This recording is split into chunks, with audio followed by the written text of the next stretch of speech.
జీవితం దేవుడు ఇచ్చిన వరం.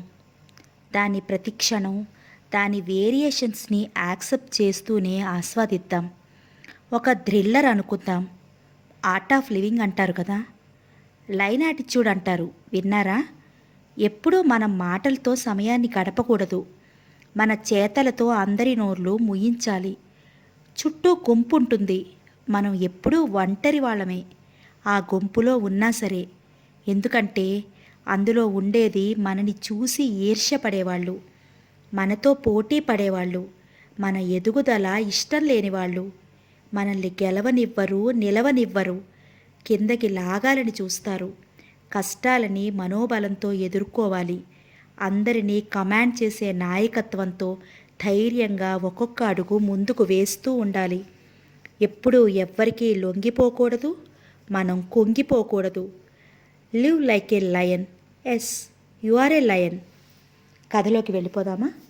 జగన్నాథం అంటూ వచ్చిన వ్యక్తి నాకు తండ్రే. ఆయన తండ్రిగా నా మీద ఆప్యాయత ఒలకపోయటానికి రాలేదు, నన్ను బ్లాక్మెయిల్ చేయడానికి వచ్చాడు.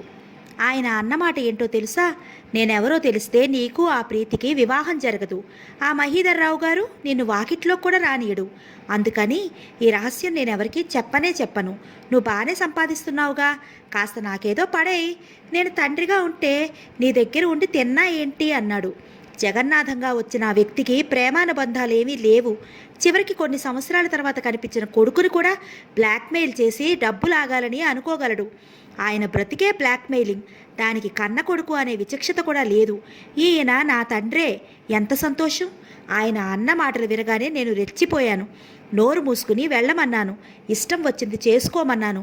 ఒక హంతకుడు నా తండ్రి అయితే లోకం ఏదైనా అంటే నేను లక్ష్య పెట్టేంత భీరువుని కాదు అన్నాను. నాకేం భయం లేదు అన్నాను. సిగ్గు అసలే పడను అన్నాను. ఒక్క పైసా ఇవ్వనని తక్షణం నా గదిలోంచి వెళ్ళమని అరిచాను. మహీధర్రావు గారికి ఈ విషయం తెలిసినా నాకేం భయం లేదన్నాను. ప్రీతికి నేనే స్వయంగా ఈ విషయం చెప్తానని అన్నాను. ప్రీతి వ్యక్తిగా నన్ను గౌరవించి ఎన్నిక చేసుకుంటుందో లేక నా తండ్రి చరిత్ర చూసి నన్ను తిరస్కరిస్తుందో అదంతా తన ఇష్టం అన్నాను. ఆవేశంతో అరుస్తున్న నన్ను పినాకపాణి గారు శాంతించమన్నారు. నేను మాట్లాడతానులే అని జగన్నాథాన్ని తీసుకుని అక్కడి నుంచి వెళ్ళిపోయారు. నేను ఆవేశంతో ఉక్కిరిపిక్కిరి అవుతున్నట్లుగా అక్కడ కూర్చున్నాను.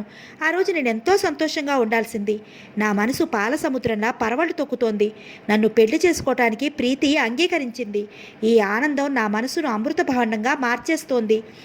ఈరోజు నా జీవితంలో మరుపురాని మధురాతి మధురమైన రోజు. నాకు బుద్ధి తెలిసిన తర్వాత ఇంత ఆనందం అనేది నేను ఎప్పుడూ ఎరుగను. నేను పవిత్రంగా అనిర్వచనమైన అనుభూతి భావిస్తున్న ఈ అమృత ఘడియలో ఈ జగన్నాథం వచ్చాడు. నా మనసులో పొంగి పొరుతున్న అమృతపు పొంగులో విషపు కుంట కొమ్మరించాడు. నేను పొందాల్సిన ఆనందమంతా ఒక భయంగా మార్చేశాడు. నా తండ్రి బ్రతికి ఉన్నాడా? నాకెవ్వరూ లేరని ప్రీతికి చెప్పాను. ప్రీతి నా మాట నమ్ముతుందా? ఈ విషయం నీకు చెప్పేటానికే నిశ్చయించుకున్నాను. ఇది నాకే కాదు, ప్రీతికి కూడా అగ్ని పరీక్ష. తను నన్నుగా చూసి విలువ ఇస్తుందా లేదా తెలిసిపోతుంది అనుకున్నాను. నా ఈ నిర్ణయం పినాకపాణి గారికి చెప్పాను. ఆయన నన్ను ఆవేశపడవద్దని అన్నారు. పెళ్ళి అయిన తర్వాత మెల్లగా తనే ప్రీతికి మహీధర్రావు గారికి చెప్తానని అన్నారు. ఇది ఒక పెద్ద విషయం కాదన్నారు. దీనికి వాడు విలువ కూడా ఇవ్వరని అన్నారు. పెళ్లికి ముందు చెప్తే అనవసరమైన అనుమానాలకి తావు కలుగుతుంది అన్నారు. ఆయన మాటలు నా ధైర్యాన్ని తెగింపుని సడలింపజేశాయి. నా మనసు కూడా ఆయన ఆలోచన ధోరణి వెంటే వెళ్ళసాగింది. ఈ విషయం చెప్పేస్తే నిన్ను పోగొట్టుకుంటానేమోనని వెరపు, అపనమ్మకం క్రమంగా నా ధైర్యాన్ని హరించసాగాయి. నా జీవితంలో నీ రాక, నీ పరిచయం, నీతో పెళ్ళి ఒకానొక అపూర్వమైన సంఘటనలు. ఇది నా అదృష్టం. నా ఈ అదృష్టాన్ని ఈ తండ్రి అనే వ్యక్తి వచ్చి వంచటం కేవలం దురదృష్టం అవుతుంది. ఆయన పోనీ అమాయకుడు, మంచివాడు, అన్యాయంగా నిందమోపి జైలుకు వెళ్ళాడు. అయితే నేను గుండెల్లో పెట్టుకుని దాచుకునేవాడినేమో. ఆయన తోడేలు వంటి మనిషి, నక్కచిత్తులు ఆయనకి వెన్నతో పెట్టిన విద్య. ఈ మనిషి చిన్నప్పుడు నా భవిష్యత్తుకి ఆధారం లేకుండా చిన్నాభిన్నం చేశాడు. నేను అన్ని కష్టాలకి ఓర్చుకుని ఎంతో శ్రమించి ఈ సంఘంలో ఒక స్థానం కల్పించుకున్నాను. నాది అనే ఒక జీవితం ఏర్పరచుకున్నాను. పినాకపాణి గారి లాంటి సంస్కారవంతుల సాయంతో నా భవిష్యత్తుకు ఒక రూపం దిద్దుకున్నాను. నా జీవితంలో మచ్చ లేకుండా శీలప్రదంగా బ్రతుకుతున్నాను. వాటి కూకటి వేళ్ళు తీసేయటానికి, సమూలంగా సర్వనాశనం చేయటానికి ఈయన మళ్ళీ వచ్చాడు. ఆయనకి నా డబ్బు మీద ఆశ తప్ప నా మీద వాత్సల్యం లేదు. నేనేమైపోయినా అవసరం లేదు. నన్ను బెదిరిస్తే డబ్బు దొరుకుతుంది అంతే. అలాంటి కఠినుడికి కొడుకుగా పుట్టిన నేను ఎంతో దురదృష్టవంతుణ్ణి. ఆ రోజు తర్వాత ఆయన నాకు కనిపించలేదు. పినాకపాణి గారు ఏదో బెదిరించి ఉంటారు అనుకున్నాను. కానీ ఆయన బెదిరించడంతో పాటు అప్పటికి ఆయన నోరు మూయించడానికి కొంత డబ్బు కూడా ఇచ్చారు. ఆ విషయం నాకు అప్పుడు తెలియదు. తెలిసి ఉంటే నేను మాత్రం ఒప్పుకునేవాడిని కాదు. మన పెళ్ళి అయింది. ప్రీతి నా జీవితంలో సుఖం అంటే ఏంటో తెలిసింది నువ్వు వచ్చిన తర్వాత. అంతకుముందు నేను బ్రతికింది బ్రతికే కాదు అనిపించింది. ఈ ప్రపంచంలో ఏ మనిషి అయినా ఏకాకిగా బ్రతకటం కంటే ఘోరమైన దురదృష్టం ఇంకేదీ లేదేమో. నువ్వు వచ్చిన తర్వాత నా ఒంటరితనం పోయింది. నా జీవితం సౌరభంలా ప్రేమతో లాలింపుతో గుబాడించసాగింది. నువ్వు నా జీవితంలోకి వస్తే ఆనందాన్ని, ఆత్మీయతని, సౌఖ్యాన్ని, సుఖశాంతులని మూట కట్టుకుని వచ్చావు. వాటిని నా జీవిత ప్రాంగణం అంతా నింపేశావు. నా జీవితానికి లోటు అనేదే లేకుండా పోయింది. నేను చాలా అదృష్టవంతుడిని అనుకున్నాను. నా అదృష్టం అంటే నువ్వే అనుకున్నాను. మనం సుఖంగా ఉంటున్నాం. నాకు అప్పుడప్పుడు నా ఈ తండ్రి విషయం మనసులో మెదులుతూనే ఉంది. నీ నుంచి ఒకానొక మహారహస్యం దాచినంత బాధగా అనిపించింది. ఎప్పటికప్పుడు చెప్పాలనే అనుకునేవాడిని. నీకు చెప్పాలని ఎంతగా అనిపించేదో. మళ్ళీ నోరు విప్పి చెప్పటానికి అంత భయం వేసేది. నేను పెళ్లికి ముందే ఈ విషయం తెలియజేయాల్సింది. అప్పుడే ధైర్యం ఉండేదేమో. ఇప్పుడు నీతో కలిసి ఇలా జీవితం పంచుకున్న తర్వాత ఈ విషయం మన మధ్య ఆఘాతం సృష్టిస్తే నువ్వు నన్ను అర్థం చేసుకోలేకపోతే నేను తికమకపడ్డాను. ఎట్టి పరిస్థితుల్లోనూ నేను నిన్ను వదిలి ఉండలేను. ప్రీతి, నీకు తెలియదా? నువ్వు నా జీవితానికి ఆయుపట్టు అయిపోయావు. నీ చల్లటి మాటలతో, నీ ప్రేమతో నన్ను నిన్ను బారసను చేసుకున్నావు. నిన్ను వదిలి నేనుండలేను. ఎప్పటికప్పుడు చెబుదామా వద్దా అన్న సందిగ్ధతలో నేనుండగా ఇంతలో వసంత జీవితం అలా ముగిసింది. వాళ్ళు డబ్బు కోసం వసంతని అలా మోసం చేశారని, చివరికి హత్యకు కూడా పాల్పడ్డారని రుజువైంది. ఆ వ్యధలో ఉన్న నీవు ఈ విషయం చెప్పి నిన్ను ఇంకా బాధ పెట్టలేకపోయాను. ఇంతలో ఆ జగన్నాథం మళ్ళా తిరిగొచ్చాడు.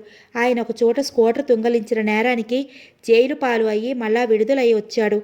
ఈసారి అతనికి వినోద్ పరిచయం అయ్యాడు. వినోద్కి జగన్నాథం ఎవరో తెలిసింది. ఆయనని చేతిలో ఆయుధంగా పెట్టుకుని నన్ను కాదంబరి కేసు నుంచి విరమించుకోమని ఒత్తిడి చేయసాగాడు. ఒక ప్రక్క నేను వృత్తిరీత్యా చేయవలసిన న్యాయం, మరో ప్రక్క నువ్వు. ఇక నా జీవితానికి వ్యక్తికి మధ్య పెద్ద ఘర్షణ అయిపోయింది. ఇది నా జీవితానికి వృత్తికి మధ్య పెద్ద ఘర్షణ అయిపోయింది. ఆయన ఇంటికి రాసాగాడు. ఆయన నాకు తెలియనట్లు నటించటం మినహా నాకు గత్యంతరం లేకపోయింది. కానీ ఆయన నన్ను వదల్లేదు. ఇంత డబ్బు ఉండి తనకి ఇవ్వటం లేదని, తనని అసహించుకుంటున్నానని ఆయనకి నా మీద కసి. నేనేం చెయ్యను? ఇంతలో ఈ దారుణం నీ ముందు వెల్లడి అవనే అయింది. నీ ప్రవర్తన నేను ఊహించనిదేమీ కాదు. నీ ప్రవర్తనకి నేను బాధపడటం లేదు. కించిత్తు కూడా కోపగించుకోవటం లేదు.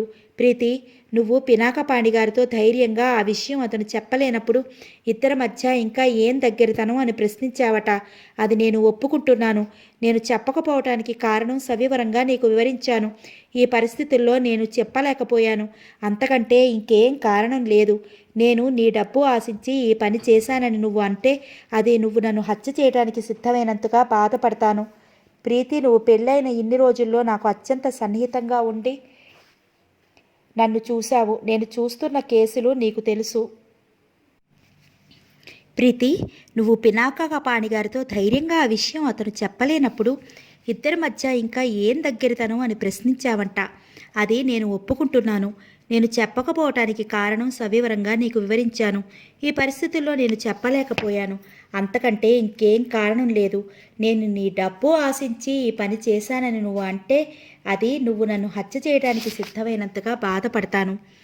ప్రీతి, నువ్వు పెళ్ళి అయిన ఇన్ని రోజుల్లో నాకు అత్యంత సన్నిహితంగా ఉండి నన్ను చూశావు. నేను చూస్తున్న కేసులు నీకు తెలుసు. నేను ఏనాడైనా డబ్బు మీద కాంక్షతో దేనికైనా రాజీ పడినట్లు కానీ, కక్కుర్తి పడినట్లు కానీ నీకు అనిపించిందా? నువ్వు ఒకసారి ఆలోచించుకో. ఇది చెప్పలేకపోవటానికి కారణం ఏంటి అని నువ్వు నన్ను ప్రశ్నిస్తే నువ్వే, ముమ్మాటికి నువ్వే అని నేను జవాబు చెప్తాను. నిన్ను పోగొట్టుకోలేను నేను. ప్రీతి, వ్యక్తిత్వం, తెలివితేటలు గల భార్యతో జీవితం చాలా సుఖంగా, ఆనందంగా ఉంటుంది. కానీ ఇలాంటి పరీక్షలు వస్తే చాలా కష్టం కూడా అవుతుంది. ప్రీతి, ఈ ఉత్తరం ముగించే ముందు నేను నిన్ను ఒకటి సూటిగా అడుగుతున్నాను. నేను నీ నుంచి దాచారని దెబ్బలాడుతున్నావు. మనిద్దరి మధ్య ఇంకా అవగాహన ఏముంది అని నిలదీస్తున్నావు. మనిద్దరి మధ్య నిజమే, నేను ఒప్పుకుంటున్నాను. ఇద్దరు వ్యక్తులు మనసా వాచా దగ్గరైతే వారిద్దరి మధ్య దాపరికాలు ఉండకూడదు. ఇది నేను కూడా ఒప్పుకుంటున్నాను. కానీ ఆ ఇద్దరు వ్యక్తుల్లో ఒకరు ఏదైనా విషయం ఉంటే అది చెప్పి అత్యంత ప్రియమైన వారిని బాధ పెట్టే కంటే ఊరుకోవటం ఉత్తమమని భావిస్తే అది వారి తప్ప, అది కపట నాటకం అవుతుందా?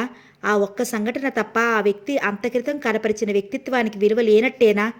మనం ఎవరినైనా నిండు మనసుతో ప్రేమిస్తే వారిని క్షమించలేకపోవటం మనం వారి పట్ల చేసే అన్యాయం కాదా? నువ్వు నన్ను క్షమించలేను అంటే నీకు నాకంటే నీ కుటుంబ గౌరవ ప్రతిష్టలే ముఖ్యం అన్న మాటేగా. నేను నీ వంశగౌరవాన్ని కించపరిస్తే నన్ను నిలదీయటం, నా నుంచి విడిపోవటం ఎంతో న్యాయం.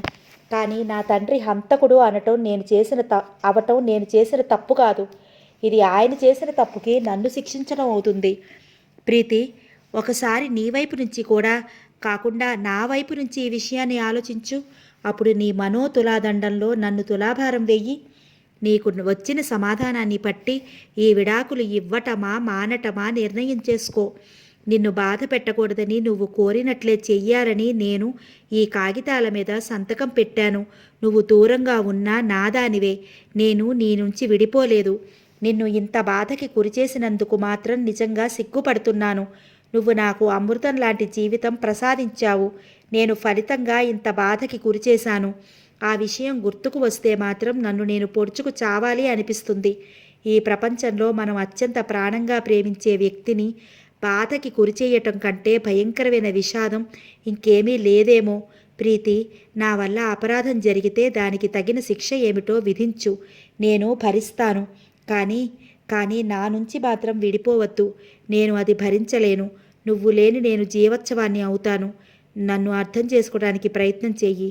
ప్రీతి, ఒక్కసారి నా వైపు ఆలోచించు. నువ్వు నన్ను క్షమించగలిగితే నాకు ఫోన్ చెయ్యి, లేకపోతే నన్ను రమ్మనమని కబురు చెయ్యి. ప్రీతి, నువ్వు తప్పకుండా నన్ను అర్థం చేసుకుంటావనే ఆశతో, గంపడంత ఆశతో ఉన్నాను. జీవితంలో ఆఖరి క్షణం వరకు ఈ ఆశతోనే బతుకుతాను. నీ శరత్. ప్రీతి ఉత్తరం చదవటం పూర్తి చేసింది. ఉత్తరం తీసి టేబుల్ మీద పెట్టింది.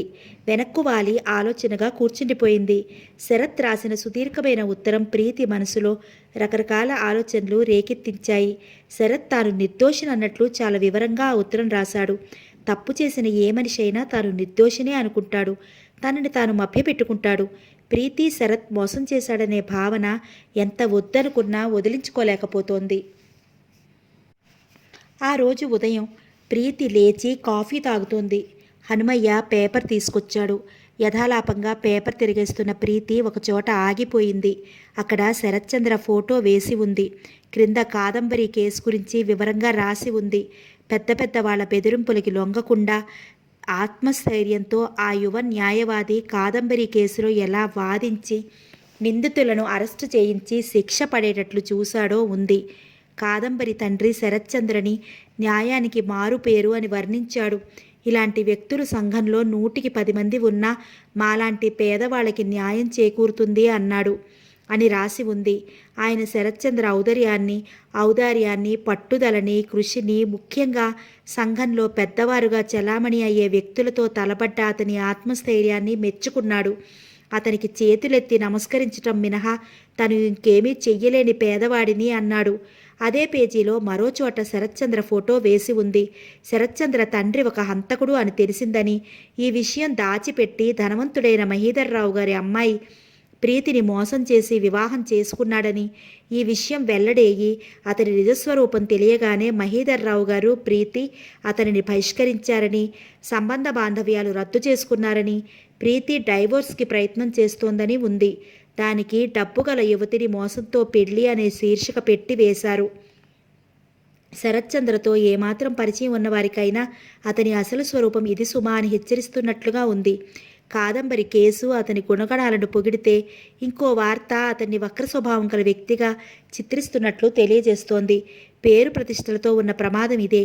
ఉన్నవారింట్లో కాస్త ఏం జరిగినా పేపర్లకి వార్తలాగా ఎక్కుతాయి. మస్తకాలకి పుకార్లు పుంకాలుగా లభిస్తాయి. ప్రీతి ఆ పేపర్ను ప్రక్కన పడేసింది. అతని తండ్రి హంతకుడు. అదే వార్త అందరికీ బాహాటంగా తెలిసిపోయింది. ప్రీతి దానికి గాను అతన్ని వదిలేస్తున్నట్లు కూడా అర్థమైంది. ప్రీతికి ఫోన్ కాల్స్ రాసాగాయి. ప్రీతి, నువ్వు చాలా మంచి పని చేశావు. పెళ్ళైనంత మాత్రాన వెధవ అని తెలిస్తే కాపురం చేయాలని ఎక్కడా లేదు. నువ్వు భయపడలేదు. అతనికి చాలా చక్కగా గుణపాఠం నేర్పావు. అందరూ ఆడపిల్లలు నీలా ఉంటే ఎంత బాగుంటుంది కదూ అని ఒక ఆమె ప్రశంసించింది. ప్రీతి, నువ్వు చాలా తప్పు పని చేశావు. ఎంతైనా అతను నీ భర్త.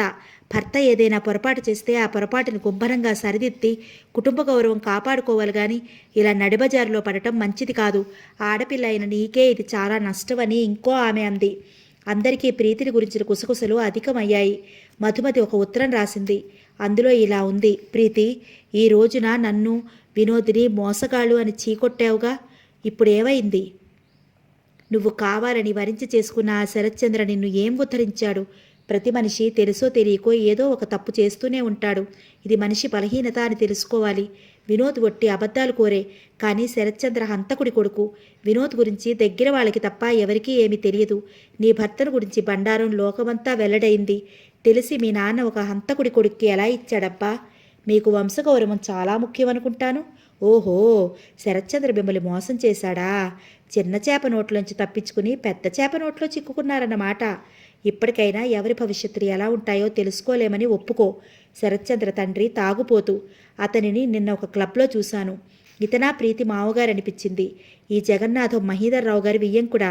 అయ్యో రాత. అక్కడ అందరూ ఇది చెప్పుకుని నవ్వటమే. మమ్మల్ని ఆనాడు నవ్వుల పాలు చేసినందుకు నీకు తగిన శాస్తి జరిగింది. ప్రీతి, నువ్వు గొప్పదానివి అని అనుకుంటావు. ఇప్పుడైనా నీ అహంకారం తగ్గింది అనుకుంటున్నాను. ఇలా ఉత్తరం రాయగలిగిన అవకాశం, అదృష్టం దొరికినందుకు చాలా సంతోషంగా ఉంది. ఇప్పుడు నా మనసు చాలా శాంతిగా ఉంది సుమా. నా ఆనందం నీకు తెలియజేస్తే గాని నాకు తృప్తి అనిపించదు. అందుకే ఈ ఉత్తరం రాస్తున్నాను. ఇట్లు మధుమతి. ప్రీతి ఆ ఉత్తరం చూసి ఆగ్రహంతో మండిపడలేదు. దాన్ని చించి ముక్కలు చేయలేదు. పెదవుల మీద విరక్తి నిండిన చిరువు కదిలింది. ఉత్తరంలో ఒక్క మాట కూడా తనని పక్కన పడనట్లు ప్రక్కన పడేసింది. వీళ్ళందరికీ ఎంత ఆనందం! పండగ చేసుకుంటున్నారు, సంబరంగా ఉన్నారు. తన జీవితం ఇలా రభస అయినందుకు అందరికీ ఆపుకోలేనంత సంతోషంగా ఉంది. కొందరు సానుభూతి నటిస్తున్నారు, కొంతమంది ముఖం చాటు చేసుకుని నవ్వుతున్నారు. వాళ్ళకి చాలా విందు భోజనం చేసినంత తృప్తిగా ఉంది. నేనేం చేశాను? ఒక్కరోజు కూడా వీళ్లతో పన్నెత్తి మాట్లాడలేదు. వీళ్ళకెందుకు ఇంత సంబరం అనుకోసాగింది. మహీధర్రావు గారు కూడా ఇలాంటి గాలిదోమారమే ఎదుర్కొంటున్నారు. ప్రీతి లక్ష్య పెట్టడం లేదు కాబట్టి బాధపడటం లేదు. ఆయన ఈ అవహేళనకి తట్టుకోలేకపోతున్నారు. ఆయన ప్రీతికి వచ్చిన సంబంధాలు అనేకం తిరస్కరించారు. వాళ్ళంతా కలిసి ధ్వజమెత్తినట్లు హేళనగా చూస్తున్నారు. ప్రీతి చెప్పిన మాట వినదు. ఆయన బాధని ఒక చిరునవ్వుతో తిరస్కరించేస్తోంది. ఎవరూ ఏదో అంటే మనకి బాధ ఎందుకు డాడీ? అయినా వాళ్ళేమీ లేని మాట అంటం లేదే. మనం ఇంత ప్రయత్నం చేసి ఒక హంతకుడి కొడుక్కి అందలం అందించాం. ఇది బయటపడింది చెప్పుకుంటున్నారు. దానికి బాధపడాల్సింది ఏముంది? అవునమ్మా, ఏదీ లేదు. కన్న కూతురు గురించి అందరూ నవ్వుకుంటుంటే మనకేమిటి అని పట్టించుకోకుండా ఉండాలి. అదేగా నువ్వు చెప్పేది. బయటికి ముఖం చూపించుకోలేకపోతున్నాను. ఇంటికి వచ్చి పిలిచి మరీ అడుగుతున్నారు. రకరకాలుగా నీ గురించి అంటున్నారు. అయినా నేను బాధపడకూడదు. అవునులేమ్మా, నీకెలా తెలుస్తుంది నా బాధ? నువ్వు తల్లివి కాలేదుగా. ప్రాణంగా పెంచిన పిల్లల్ని ఎవరైనా అనవసరంగా అంటే వాళ్ళని ఎంత చంపాలని అనిపిస్తుందో ఇప్పుడు నీకు తెలియదు. గుండెల్లో వేదన పొంగుని అణుచుకోవటానికి ప్రయత్నిస్తున్నట్లుగా గుండె మీద చెయ్యి వేసి దాచుకుంటూ అన్నారాయన. ఆ సాయంత్రం ప్రీతి కరుణా సేవా కేంద్రం నుంచి బయటికి వచ్చి ఆటో కోసం ఎదురు చూస్తోంది. ఇంతలో ఒక కారు వచ్చి అక్కడ ఆగింది. అందులో స్టీరింగ్ దగ్గర వత్సల్ ఉన్నాడు. రండి, డ్రాప్ చేస్తాను అన్నాడు డోర్ తెరుస్తూ. వద్దు, ప్రీతి తిరస్కరించింది. రండి, ఈరోజు ఆటోలు, టాక్సీలు, బస్సులు అన్నీ స్ట్రైక్ అన్నాడు. ప్రీతి రోడ్డు వైపు చూసింది. అవును, ఎప్పుడూ అక్కడ ఆటోలు, టాక్సీలు ఉండేవి. ఒక్కటి కూడా లేవు. ప్రీతి వచ్చి కూర్చుంది. వత్సల్ డ్రైవ్ చేయసాగాడు. చీకటి పడింది. వీధుల్లో దీపాలు వెలిగాయి. బస్సులు, ఆటోలు, టాక్సీలు లేకపోవటం వల్ల రోడ్లు ఖాళీగా ఉన్నాయి. షాపులు కూడా అట్టే జనం లేకుండా ఉన్నాయి. ప్రీతి వీధుల్లో కనిపిస్తున్న దుకాణాల వైపు చూస్తూ కూర్చుంది. కరుణా సేవా కేంద్రం ఎలా ఉంది? డ్రైవ్ చేస్తూ అడిగాడు వత్సల్. బాగుంది. అక్కడికి వెళ్తే అదొక లోకం అయిపోతుంది. మీరు చాలా చిక్కిపోయారు. ప్రీతి పెదవుల మీద తెచ్చిపెట్టుకున్న చిరునవ్వు నవ్వింది. కాస్త ఆగి అతను అన్నాడు, మీరేం చేశారో తెలుసా? ఏం చేశాను? వటవృక్షంలా గుబురుగా దట్టంగా శాఖోపశాఖలతో ఎదగాల్సిన శరత్చంద్ర భవిష్యత్తును కూకటి వేళ్లతో తించేశారు. చెట్టు మీద ఎన్నో పిట్టలకి గూళ్ళు కట్టుకునే ఆశ్రయం దొరికినట్లుగా శరత్చంద్ర నీడలో ఎంతోమంది అభాగ్యులకి న్యాయం కలగాల్సింది మీ మూలంగా పోయింది. కొన్ని కుటుంబాల మనశ్శాంతి మీరు పలిగొన్నారు. ప్రీతి తల తిప్పి అతని వైపు తీక్షణంగా చూసింది. మళ్ళీ ముఖం తిప్పుకుని బజారు వైపు చూడసాగింది. మీరు శరత్చంద్రకి ఆలంబనాయి అతను అందరికీ మంచి చేస్తుంటే అది పంచుకుని అతని భారీగా గర్వం చెందాల్సింది పోయి అతని పేరుని నేల పాలు చేశారు. వత్సల్, నా స్వవిషయాలు మీరు మాట్లాడకండి. మాట్లాడే అధికారం నాకు తప్ప ఇంకెవరికి ఉంటుంది? నాకు మీరు బాగా తెలుసు. మీరంటే నాకు ఎనలేని అభిమానం ఉంది. శరత్ కూడా తెలుసు. అతను బాగా పరిచయం కాకముందు అతను అంటే ఒక రకమైన ఈర్ష్య ఉండేది.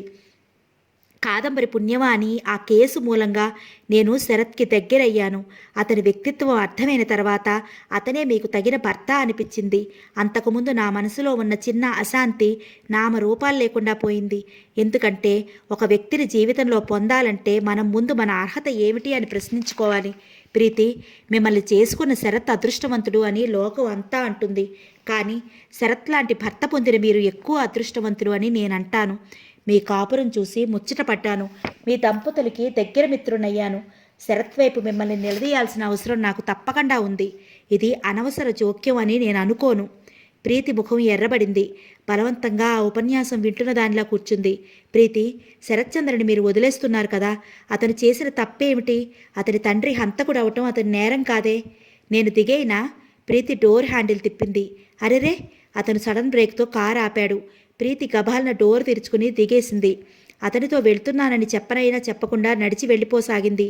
ప్రీతి! వత్సల్ వెనక నుంచి పిలిచాడు. ప్రీతి పలకలేదు. కనీసం వెనక్కి తిరిగి కూడా చూడలేదు. చకచకా నడిచి వెళ్ళిపోతూనే ఉంది. బాప్రే! వత్సల్ భుజాలు కుదించాడు. ప్రీతి ఇంటికి వచ్చింది. బ్యాగ్ చేతిలో టేబుల్ మీద పడేసి మంచం మీద పడి దిండులో తలదాచుకుంది. అందరూ అదే మాట. శరత్ ఏం తప్పు చేశాడు? శరత్ ఏం తప్పు చేశాడు? వత్సల్ ఏమంటున్నాడు? వటవృక్షంలా గుబురుగా దట్టంగా శాఖోపశాఖలతో ఎదగాల్సిన అతడి భవిష్యత్తుని కూకటి వేళ్లతో తింపేశారు. ఎలాంటి నింద! ప్రీతిని ఈ మాటలు వాడి శూలాల్లాగా వచ్చి మనసుని గుచ్చసాగాయి. ప్రీతి చేతివేళ్లు తిండుని గుచ్చి పట్టుకున్నాయి. అబ్బా! బాధ, భరించలేని బాధ. ప్రీతి పళ్ళు బిగబట్టి ఏడుపు రాకుండా ఆపుకోసాగింది.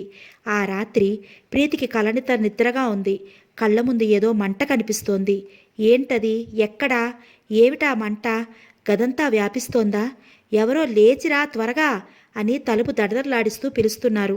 ప్రీతి మంచం మీద ఉలికిపాటుగా లేచి కూర్చుంది. అమ్మాయి గారు, అమ్మాయి గారు, త్వరగా రండి, లేచి రండి. హనుమయ్య తలుపులు దడదడలాడిస్తూ పిలుస్తున్నాడు. ప్రీతికి ఒక్క నిమిషం ఆ పిలుపు కలో నిజమో అర్థం కాలేదు. అమ్మాయి గారు, నాన్నగారు పిలుస్తున్నారండి, త్వరగా రండి. హనుమయ్య చెబుతూనే తలుపు తడుతున్నాడు. ప్రీతి గబాలన మంచం మీద నుంచి ఉరికినట్లు వచ్చి తలుపు తీసింది. ఏంటి హనుమయ్య?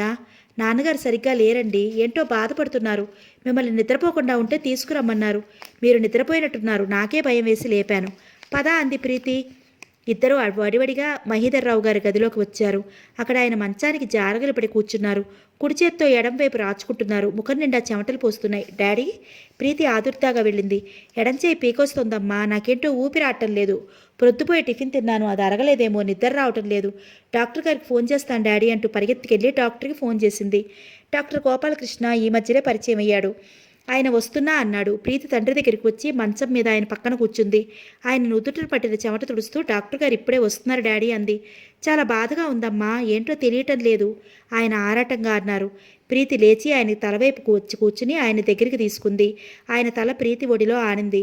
ప్రీతి, తలుపులు వేసి ఉన్నాయా అన్నారు. మీరు విశ్రాంతి తీసుకోండి డాడీ. శరత్కి కబురు చేయమ్మా. నేను హాస్పిటల్కి వెళ్తే ఒక్కదానివి ఉండకు. మీరు మాట్లాడకండి డాడీ అంది. ఆయన ప్రీతి ఒడిలో తల ఆనించి అలాగే ఉన్నారు. ఆయనలో ఆరాటం తగ్గింది. సొమ్మసిల్లినట్లుగా ఉండిపోయారు. హనుమయ్య కాలుగారిని పిల్లిలా అటు ఇటు తిరుగుతూ డాక్టర్ గారు ఇంకా రాలేదేంటమ్మా అంటుంటే ప్రీతి ఉష్ మాట్లాడుకు అన్నట్లు పెదవుల మీద వేలు పెట్టుకుని సైగ చేసి చూపించింది. తండ్రికి కాస్త నిద్ర పట్టింది. ఆయన ఆరాటం తగ్గి కదలకుండా పడుకున్నారు. అదిగో కారు హారన్ వినిపించింది. డాక్టర్ గారు వచ్చేశారు అంటూ హనుమయ్య అక్కడి నుంచి పరిగెత్తాడు. 10 నిమిషాల్లో డాక్టర్ గారు హనుమయ్యతో కలిసి ఆ గదిలోకి వచ్చాడు. ఆయన వచ్చి పరీక్ష చేస్తుంటే ఇప్పటి వరకు చాలా బాధ అన్నారు. ఇప్పుడే కాస్త నిద్ర పట్టినట్టుంది అంది ప్రీతి. ఆయన ప్రీతి ఒడిలోంచి ఆయన సరిగ్గా పడుకోబెట్టి స్టెథోస్కోప్తో పరీక్ష చేయసాగారు. ఒక క్షణం తర్వాత నుదురు చిట్లించి ముందుకు వంగారు. ఆయనని కనురెప్పలు లాగి చూశారు. లేచి మళ్ళీ స్టెథోస్కోప్తో పరీక్ష చేశాడు. రావుగారు, రావుగారు అని కదిపాడు. ఆయన పలకలేదు. పక్కకి తిరిగి హనుమయ్యతో ఇక్కడ ఇంకెవరూ పెద్దవాళ్ళు లేరా అని అడిగాడు. ఎందుకు బాబు, ఈ ఇంట్లో అయ్యగారికి తర్వాత నేనే పెద్దోడిని అన్నాడు. డాక్టర్, ఏమైంది? డాడీ పలకరే? ప్రీతి కంగారుగా అడిగింది. ఆయన డాక్టర్ చెప్పలేనట్లు నీడు నమిలాడు. హనుమయ్య అక్కడి నుంచి తూనీగలా పరిగెత్తాడు. ప్రీతి తండ్రిని పట్టుకుని కుదిపింది. డాడీ, డాడీ, లేవండి, పలకండి, నాకు భయం వేస్తోంది డాడీ, ఒకసారి పలకండి. ఆయన్ని కదుపుతుంటేనే ప్రీతికి అర్థమైపోయింది. డాక్టర్, ఏమిటిది? అయోమయంగా ఆయన వైపు చూసింది. నేను వచ్చేసరికి ఆలస్యం అయిపోయింది, హార్ట్ అటాక్. అతను ఆ మాటల్ని నవిలినట్లు మెల్లగా చెప్పలేనట్లుగా చెప్పాడు. ప్రీతి కళ్ళు పత్తికాయల్లా అయ్యాయి.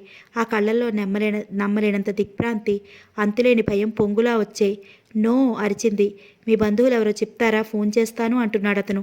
ప్రీతికి ఆ మాటలేవీ వినిపించలేదు. డాడీ అంటూ తండ్రి మీద పడి ఒక్కసారిగా బావురుమంది. ప్రీతి ఏడుస్తూనే ఉంది. ఎంతసేపు అయిందో టైం తెలియలేదు. కొద్దిసేపటికి ఆ గది మెల్లగా మనుషుల రాకతో సందడిగా అయింది. మరి కాసేపటికి ఆ గది, ఆ ఇల్లు జనంతో నిండిపోయింది. ఎవరెవరో వస్తున్నారు, ఏదేదో అంటున్నారు. ప్రీతికి వినిపించటం లేదు. నన్ను వదిలేసి ఎలా వెళ్ళావు డాడీ? నువ్వు లేకుండా నేను ఉండలేను. నాకెవరున్నారు? నాకెవ్వరూ లేరు. ప్రీతి ఏడుపుతో ఆ గదంతా విషాదంగా ప్రతిధ్వనిస్తుంది. కొంతసేపటికి ప్రీతిని ఎవరో భుజాలు పట్టుకుని లేవతీశారు. ప్రీతి తలెత్తి చూసింది. ఎదురుగా శరత్ నిలబడి ఉన్నాడు. అతన్ని చూడగానే బావురుమంది. డాడీ. ప్రీతి ఏదో చెప్పబోతుంటే అతను ఆపాడు. మరుక్షణంలో అతని చేతులు ప్రీతి దగ్గరగా తీసుకున్నాయి. గాఢ పరిష్వంగంలో బంధించాయి. అతను నోరు విప్పి ఏమీ మాట్లాడలేదు. అతని చెయ్యి ప్రీతి తలని నిమిరింది. అతని స్పర్శ చిన్నపిల్లని తల్లి సముదాయించినట్లు సముదాయించింది. కొద్దిసేపటికి అతను ప్రీతిని నడుం చుట్టూ చేయి వేసి బలవంతంగా అక్కడి నుంచి అవతల గదిలోకి తీసుకెళ్లాడు. అక్కడ కుర్చీలో కూర్చోపెట్టాడు. అప్పటికే ఏడ్చి ఏడ్చి ప్రీతి కంఠం పొంగురుపోయింది. అతను వెళ్ళి గ్లాస్తో మంచినీళ్ళు తెచ్చి ప్రీతికిచ్చాడు. ప్రీతి తలెత్తి అతని వైపు చూసింది. కన్నీళ్లు చారికలు కట్టగా ఏడుపుతో ఉప్పిన ఆ ముఖం నిస్సహాయంగా అతని వైపు చూసింది. డాడీ అంటూనే బావురుమంది. అతను ఉవ్వెత్తుగా వచ్చిన ఏడుపు కెరటం తగ్గే వరకు ఓపికగా వేచి చూశాడు. ఆ తర్వాత నిశ్శబ్దంగా మంచినీళ్ళ గ్లాసు ప్రీతి నోటికి పట్టి తనే తాగించాడు. ఇంతలో ఎవరో శరత్చంద్రుడి పిలిచారు. అతను వత్సల్ని పిలిచి తీసుకువచ్చి అతనికి ప్రీతిని అప్పచెప్పి అక్కడి నుంచి వెళ్ళిపోయాడు. ప్రీతి, మీరు ధైర్యం తెచ్చుకోవాలి. ప్రతి వాళ్ళు జీవితంలో ఈ సంఘటనలు తప్పవు. ఆయన అదృష్టవంతులు. పోతున్నట్లు తెలియకుండా పోయారు. మనిషికి చచ్చిపోతున్నానని తెలియటం కంటే మహానరకం ఇంకేదీ ఉండదేమో అంటూ అనునయించాడు. ప్రీతి అలాగే కూర్చుంది. శరత్చంద్ర ఇంట్లో అడుగు పెట్టగానే ఆ పరిస్థితిని అంతటినీ తన చేతుల్లోకి తీసుకున్నాడు. మహీధర్రావు గారికి ముఖ్యమైన వ్యాపార భాగస్వాములకి ఫోన్ చేశాడు. పినాకపాణి గారికి మెడ్రాస్కి ఫోన్ చేసి చెప్పాడు. తెల్లవారింది. శవదహనానికి కావలసిన ఏర్పాట్లన్నీ అతడే ఏర్పాటు చేశాడు. అక్కడికి వచ్చిన వాళ్ళంతా కూతురికి అల్లుడికి చెడిందని అన్నారుగా. ఇద్దరు బాగానే ఉన్నారే అని ఒకరు, అదంతా ఒక నాటకం, చూస్తున్న వాళ్ళకు బాగోతం అంతే అంటూ ఇంకొకరు రకరకాలుగా చేస్తున్న వ్యాఖ్యానాలు అతని చెవిని పడుతూనే ఉన్నాయి. ఆ సాయంత్రం పినాకపాణి దమయంతి వచ్చారు. పినాకపాణి వస్తూనే ప్రీతిని ఓదార్చాల్సింది పోయి ఆమెను పట్టుకుని తనే ఏడ్చేశాడు. ప్రీతి ఆయనకి ధైర్యం చెప్పాల్సి వచ్చింది. ఆయన కంగారు పడుతున్నట్టుగా చూడటం ఆమెకు అదే మొదటిసారి. నేను కల్లో కూడా అనుకోలేదు. ఎంత హఠాత్తుగా కళ్ళ ముంచి మాయమైపోయాడు. ఈ మాటనే 10 సార్లు అనుకోసాగారాయన. వత్సల్ మాత్రం ప్రీతితో, ఆయన మీ చేతుల్లో పోయారు, అంతకంటే మనశ్శాంతి ఆయనకి ఇంకేమీ ఉండదు. శరత్, మీరు రాజీ పడినట్లయితే ఆయన ఇంకా కొద్ది రోజులు బతికేవారేమో. నేను ఒకసారి మాట్లాడినప్పుడు ఆయన చాలా బాధ దిగమింగినట్లుగా కనిపించారు అన్నాడు. పినాకపాణి దమయంతి కూడా అదే అన్నారు. ప్రీతి ఈ మాట భరించలేకపోతోంది. 10 రోజులు జరగవలసిన కర్మకాండలతో సులక్షణంగా ముగిశాయి. వచ్చిన వారందరూ వెళ్ళిపోయారు. పినాకపాణి దమయంతి కూడా రాత్రి వెళ్ళిపోయారు. దమయంతి వెళ్ళేటప్పుడు ప్రీతిని కొద్ది రోజులు తన దగ్గర ఉండమని మరీ అడిగింది. అసలు ఇప్పుడే తీసుకెళ్తానన్నది కానీ ప్రీతి వినలేదు. రానని మొండిగా తిరస్కరించింది. పినాకపాణి గారు కూడా వెళ్ళిపోవడంతో ఆ సాయంత్రం అది నిశ్శబ్దంగా అయిపోయింది. ప్రీతి ఒంటరిగా కూర్చుని ఉంది. హనుమయ్య వచ్చాడు. అమ్మాయి గారు, అల్లుడు గారు మీకు ఉత్తరం ఇమ్మన్నారు అంటూ ఒక కాగితం ఇచ్చి వెళ్ళిపోయాడు. ఆమె అది తీసుకుని చూసింది. అందులో ఇలా ఉంది. ప్రీతి, ఆ రోజు రాత్రి హనుమయ్య పరిగెత్తుకొచ్చి డాడీ పోయారని చెప్పగానే వచ్చేశాను. డాడీ పోయిన ఆపద సమయంలో నా రాక ఇక్కడ చాలా అవసరం అనిపించింది. నీకు కలిగిన కష్టంలో ఆదుకోవడం నా ధర్మం అనిపించింది. ఇంకొక వ్యక్తి నీకు దగ్గర వారెవరైనా ఇక్కడ ఉంటే నేను ఇక్కడికి వచ్చేవాడిని కాదు. ఆ క్షణంలో నువ్వు నా దగ్గరగా వచ్చావు. నా మాటలతో చేతలతో సేద తీరావు. అది నీ ఒంటి మీద తెలివి ఉండి చేస్తున్న పని కాదని నాకు తెలుసు. ఈ 10 రోజుల్లో నువ్వు కాస్త కోలుకుంటావని, ఇంకా నీకెవరి సాయం అవసరం లేదని నాకు అర్థమైంది. నిన్ను అడగకుండా, నీ అనుమతి తీసుకోకుండా ఈ 10 రోజులు ఇక్కడ జరగాల్సిన తతంగాలకు కావాల్సిన ఏర్పాట్లు చూసే బాధ్యత నా నెత్తిన వేసుకున్నాను. నా పని పూర్తయింది. నేను వెళ్తున్నాను. వెళ్లే ముందు ఆఖరిసారిగా మళ్ళీ ఒక్క మాట అడుగుతున్నాను. డాడీ కూడా లేరు. నేను డబ్బు మీద ఆశపడి మోసం చేశానని కదా నీ ఆరోపణ. ఇప్పుడు నీకున్న ఆస్తి అంతా నువ్వు చిల్లి కొబ్బ తీసుకోకుండా ఉండే ఏర్పాటు పినాకపాణి గారి ద్వారా చేయిస్తాను. నువ్వు నా దగ్గరికి రా, ఒక్క సంవత్సరం నాతో కలిసి ఉండు. అప్పుడు కూడా నీ మనసులో అపోహ మారకపోతే నువ్వు శాశ్వతంగా నా నుంచి విడిపోతూ గాని. ప్రీతి, నీ కోసం, నా కోసం, మనిద్దరి కోసం ఈ ఒక్క ప్రయత్నం ఆఖరిసారిగా చెయ్యి. ఇది నా అభ్యర్థన. ఆ పైన నీ ఇష్టం. నేను నీకు ఏదైనా కష్టం కలిగించినట్లయితే క్షమించమని మనసారా కోరుకుంటున్నాను. ఇట్లు శరత్. ఆ ఉత్తరం చదవటం పూర్తవగానే ప్రీతి గుండెని చీల్చుకొని వస్తున్నట్లు గాఢమైన నిట్టూర్పు విడిచింది. తండ్రి పోయినప్పుడు అడక్కండా వచ్చి అతను చేసిన సాయం తను జన్మలో మర్చిపోలేదేమో. ప్రీతి ఆ ఉత్తరాన్ని చేతులతో మడతలు పెట్టి విప్పుతూ ఆలోచనగా చాలాసేపు అలాగే కూర్చునిపోయింది. ప్రీతి కరుణా సేవా కేంద్రం నుంచి అప్పుడే ఇంటికి వచ్చింది. ఇల్లంతా నిశ్శబ్దం. హనుమయ్య ఎక్కడో పని చేసుకుంటున్నాడు. ఆమె ఇంటికి రాగానే అతను ఎదురు వస్తాడు. ఆమె అడగకపోయినా తనే కాఫీ తెచ్చి ఇస్తాడు. ఒక్కోసారి ఆమె కుర్చీలో అలా మౌనంగా కూర్చునిపోతుంది. హనుమయ్య వచ్చి తాగమని హెచ్చరిస్తాడు. వెళ్ళి అవతలికి, నన్ను విసిగించకు, ఆమె కసురుతుంది. హనుమయ్య వెళ్ళిపోతాడు. కానీ 5 నిమిషాలైనా గడవకు ముందే మళ్ళీ గుమ్మంలో నుంచి ప్రీతి ఏం చేస్తుందోనని తొంగి చూస్తాడు. అమ్మా, కాఫీ అంటూ గుర్తు చేస్తాడు. ఆమె అతని పోరు పడలేక తాగేసి కప్పు అక్కడ పెడుతుంది. అప్పుడు కానీ హనుమయ్య నిశ్చింతగా అక్కడి నుంచి వెళ్ళడు. ప్రీతికి జీవితం భారంగా ఉంది. ఎన్నాళ్ళు బతుకుతుందో తెలియదు. ఈ జీవితం ఎలా గడపాలో అర్థం కావటం లేదు. ఆమె తన మనసును చాలా గట్టిపరుచుకోవాలని, చాలా ధైర్యంగా జీవితాన్ని ఎదుర్కోవాలని పెనుగులాడుతోంది. కానీ సాధ్యం కావటం లేదు. భయంకరమైన ఒంటరితనం ఆమె జీవితాన్ని మరుభూమిగా మారుస్తోంది. మనసుని నిర్జీవం చేస్తోంది. ప్రీతికి క్రమంగా ఒక విషయం బాగా అర్థమవుతోంది. ఈ జీవితంలో మనిషికి కావాల్సింది పేరు, ప్రతిష్టలు, డబ్బు కానే కాదు, నా అనే తోడు. జీవితంలో సుఖదుఖాలని సమంగా పంచుకునే వ్యక్తి కావాలి. ఆమెకు ఆ తోడు మినహా అన్నీ ఉన్నాయి. తండ్రి పోయినా ప్రీతి జీవితంలో ఒంటరితనం తప్ప ఇంకే మార్పు రాలేదు. వ్యాపారం గురించి విషయాలు అడగపోతే భాగస్వాములు మేము చూసుకుంటాంలేమ్మా అనేవారు. 6 నెలలు తిరక్కముందే వాళ్ళు ప్రీతికి బాగా నష్టం చూపించారు. దాన్ని పూడ్చుకోవడానికి ప్రీతి తండ్రి పేరు ఉన్న డబ్బంతా తీసి ఇవ్వాల్సి వచ్చింది. చూస్తుండగానే డబ్బు, అకౌంట్స్లో అంకెలు మాయమైపోతున్నట్లుగా తగ్గిపోతున్నాయి. లాభాల్లో పెరగాల్సిన అంకెలు నష్టాల్లోకి వెళ్ళి నిలబడుతున్నాయి. వాళ్ళు మోసం చేస్తున్నారని ప్రీతికి తెలుసు. కానీ వారిని అడిగే సహనం, వారితో పేచీ పడే ఓపిక లేదు. ఆ రోజు సాయంత్రం వత్సల్ వచ్చాడు. కాగితాలు కొన్ని పరిచి ప్రీతిని వాటి మీద సంతకం పెట్టమన్నాడు. ఏంటవి అంది. మీ కంపెనీలో భాగస్వాములు చేస్తున్న ఫ్రాడ్స్ బయటకు వచ్చింది. వాళ్ళు నిన్ను మోసం చేస్తున్నారు. నీకు రావాల్సిన లాభాన్ని మాయం చేసి నష్టం చూపించారు. వారి మీద కేసు పెడుతున్నాం. మీకెలా తెలిసింది? ఎలాగో అలా తెలిసింది. ఆ వివరాలు నన్ను అడగండి. మీకు కావలసిన వ్యక్తిగా నేను ఈ సాయం చేయదలుచుకున్నాను అన్నాడు అతను. ప్రీతి వత్సల్ అడిగిన చోట మారు మాట్లాడకుండా సంతకాలు చేసింది. అది చూసి వత్సల్ నవ్వాడు. మీరెంత అమాయకులండి. నేను అడగగానే ఆ కాగితాల మీద సంతకం పెట్టేశారు. మిమ్మల్ని మోసం చేయడం చాలా సులభం. ఏంటి మీరనేది? ప్రీతి కంగారుగా ఆ కాగితాలు గబగబా చదివింది.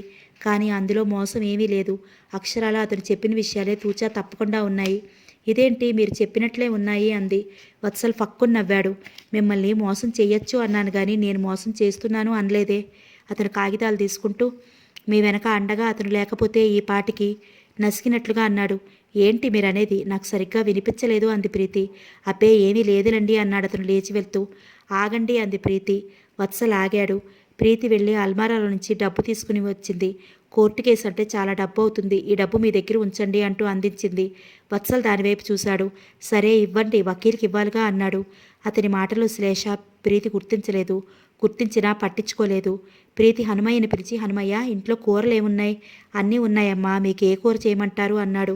అన్నీ ఉన్నాయా? ఎప్పుడు తెచ్చావు? నన్ను అడగకుండా ఒకేసారి అన్నీ ఎందుకు కొన్నావు నిలదీసింది. హనుమయ్య తడబడ్డాడు. ఊరికనే ఇంట్లో ఉంటాయని అన్నాడు. ఇంకెప్పుడు అలా చెయ్యకు అంది. 1-2 సార్లు చెప్తే గానీ బజారుకి వెళ్ళని హనుమయ్య, వెళ్ళినా చెప్పినా 4 2 మర్చిపోయి వచ్చే హనుమయ్య ఇలా అన్నీ గుర్తుపెట్టుకుని చేయటం ప్రీతికి ఆశ్చర్యంగానే అనిపించింది. డాడీ పోయారు కాబట్టి హనుమయ్య నన్ను కంటికి రెప్పలా కాపాడుకుంటున్నాడు కాబోలు అనుకుంది. ఆ ఇంటి దినచర్యలో ఏమీ మార్పు లేదు. ఒక్క మహీధర్రావు గారి ఇంట్లో లేని లోటు తప్ప ఇంకేదీ లేదు. నౌకర్లు టైంకి పనులు చేసుకుంటున్నారు. ఎక్కడా ఎలాంటి లోపమూ లేదు. ప్రీతికి పగలు ఎలాగో గడిచిపోతోంది. రాత్రిలే నరకప్రాయం అయిపోయాయి. తండ్రి వసంత గుర్తుకు వస్తే కళ్ళు చెరువులైపోతాయి. మనసంతా లేడి కొనలా గజగజలాడుతుంది. ఆ ఇల్లు, ఆ ఒంటరితనం భయం వేస్తుంది. ప్రీతి ఆ భయం భరించలేక కూర్చుని శరత్చంద్రకి, మీరు ఈ ఇంట్లో ఒక అతిథిగా ఉండగలిగితే రావచ్చు అని ఉత్తరం రాసేది. మర్నాడు ఉదయం లేవగానే ఆ ఉత్తరం చూసి, చిచి, ఎలాంటి తెలివి తక్కువ ఆలోచన, నేనేనా ఈ పని చేసింది అంటూ దాన్ని తీసుకుని చించి పారేసేది. ఆ రోజు ఉదయం ప్రీతి లేవగానే హనుమయ్య ప్యాకెట్ ఒకటి తెచ్చి అక్కడ పెట్టాడు. ఏంటి హనుమయ్య అంది. కొత్త చీరమ్మా అన్నాడు. కొత్త చీర ఎందుకిప్పుడు? ఈరోజు ఈరోజు మీ పుట్టినరోజు కదమ్మా, గుర్తు చేయడానికి భయపడుతున్నట్లుగా అన్నాడు. ఆ మాట వినగానే ప్రీతి ఉలిక్కిపడింది. మరుక్షణంలో ముఖమంతా వెలవెలాపోయింది. నా పుట్టినరోజా అంది. చూస్తుండగానే ప్రీతి కళ్ళల్లో నీళ్లు తిరిగాయి. మోకాళ్ళ మధ్య ముఖం దాచుకుంది. ఉవ్వెత్తుగా వచ్చిన దుఃఖపు కెరటం ప్రీతిని నిలువునా ముంచేసింది. తండ్రి గుర్తుకు వచ్చాడు. ఆయన ఎంత ఆర్భాటం చేసేవాడు. ప్రీతిని క్రిందటి సంవత్సరం పుట్టినరోజు గుర్తుకు వచ్చింది. ఆ రోజు ఉదయం ఫోన్ గణగణతో లేచింది. ఫోన్ తీయగానే అవతల నుంచి శరత్చంద్ర పలికాడు. అతను పసుపు పచ్చటి గులాబీ పువ్వు పంపాడు. దానితో పాటు గ్రీటింగ్ కార్డు ఉంది. ప్రీతి అది గుర్తుకు రాగానే గబాలను లేచి వెళ్ళి బీరువా తెరిచి అందులో లాకర్ తీసి చూసింది. అందులో భద్రంగా ఉంది. ప్రీతి ఆ కార్డును చేతిలోకి తీసుకుని చూస్తూ ఉండిపోయింది. దానిమీద ఈ రోజుకి నా జీవితంలో అత్యంత ప్రాధాన్యత ఉంది. ఎందుకంటే ఇది నీవు పుట్టినరోజు కాబట్టి. ఆ మాటలు అతనే స్వయంగా తన దస్తూరితో రాశాడు. ప్రీతికి అది గుర్తుకు రాగానే కళ్ళల్లో నీళ్లు చిమ్మాయి. మనిషికి అతి భయంకరమైన నిజం కంటే అభూత కల్పన లాంటి కలే మంచిదేమో. కళ మనిషికి ఆశ అనే వెలుగు చూపిస్తుంది. యథార్థం చీకటిని కల్పించి నిరుత్సాహం కలిగిస్తుంది. అమ్మా, దమయంతి గారు వచ్చారు. హనుమయ్య వచ్చి చెప్పాడు. ప్రీతి బీరువా దగ్గర నుంచి వెనక్కి తిరిగింది. ఎదురుగా దమయంతి నిలబడి ఉంది. ఆంటీ పరిగెత్తుకుని వెళ్ళి కౌగిలించుకుంది. వస్తున్నట్టు నాకు చెప్పలేదే అంది దగ్గుత్తకతో. నీ పుట్టినరోజు కదా, సర్ప్రైజ్ చేద్దామని అంది. ఆవిడ వెనుక పినాకపాణి గారు వచ్చారు. హ్యాపీ బర్త్డే టు యూ అన్నారు. అంకుల్. ప్రీతి చిన్నపిల్లలా అతని దగ్గరికి పరిగెత్తింది. హ్యాపీ బర్త్డే టు యూ పాట పాడుతున్న ఆయన కంఠం సడన్గా గద్గదికంగా అయింది. ప్రీతి, ఆయనకి మహీధర్రావు గారు గుర్తుకొచ్చారు. ఈరోజు డాడీ లేరు. మీరు వచ్చి చాలా మంచి పని చేశారు uncle. Thank you. Thank you. Preethi కంఠం దుఃఖంతో వణికిపోయింది. ఆయన భుజం మీద ముఖం దాచుకుని ఏడ్చేసింది. నాకు గుర్తులేదు, కానీ ఆయన ఏదో చెప్పబోయారు. దమయంతి ఉష్ అంటూ పెదవుల మీద చూపుడు వేలు ఆనించుకుని కళ్ళు పెద్దవి చేసి చూస్తూ వారించింది. వత్సల్ గారిని కూడా పిలిచానమ్మా అన్నాడు హనుమయ్య. ప్రీతి తలెత్తింది. ఈ మధ్య హనుమయ్యకి తెలివి ఎక్కువైపోయింది అంకుల్ నవ్వుతూ అంది. సాయంత్రం అయింది. బయట లాన్లో ప్రీతి, పినాకపాణి, దమయంతి కూర్చుని ఉన్నారు. ప్రీతి పినాకపాణిల బలవంతం మీద కొత్త చీర కట్టుకుంది. ఈరోజు వాళ్ళు రావటం ప్రీతికి ఎంతో ఆనందంగా ఉంది. వాళ్ళే లేకపోయినట్లయితే తను ఒంటరితనంతో చచ్చిపోయి ఉండేదేమో. ప్రీతికి ఇప్పుడు కాస్త ఊరటగా ఉంది. ప్రీతి, దమయంతి కూర్చుని ఉన్నారు. పినాకపాణి సిగరార్ కాలుస్తూ లాన్లో అటు ఇటు తిరుగుతున్నారు. వత్సల్ వస్తానని ఫోన్ చేశాడు, ఇంకా రాలేదు అంది ప్రీతి. పైప్ కాలుస్తున్న పినాకపాణి గారు ప్రీతి దగ్గరగా వచ్చి కుర్చీ జరుపుకుని కూర్చున్నారు. ప్రీతి, ఈరోజు నీ పుట్టినరోజు, నాకు ఒక బహుమతి ఇవ్వాలి అన్నారు. చెప్పండి అంకుల్. అడిగింది కాదనువుగా అన్నారు. మీరెంత కష్టమైంది అడిగినా నేను సంతోషంగా ఇస్తాను. ఇవ్వటం నా ధర్మం. ఈరోజు మీరు నాకెంత ఊరట కలిగించారో మీకు తెలియదు. ప్రీతి కళ్ళు చెమ్మగిల్లాయి. ప్రీతి, చెప్పండి అంకుల్, సందేహించకండి. నేను మీతో మెడ్రాస్ రావాలి, ఇదే కదా మీరు కోరేది? మరి కరుణా సేవా సదనంలో నేను పనిచేయటం మానేయాలి, అంతేనా?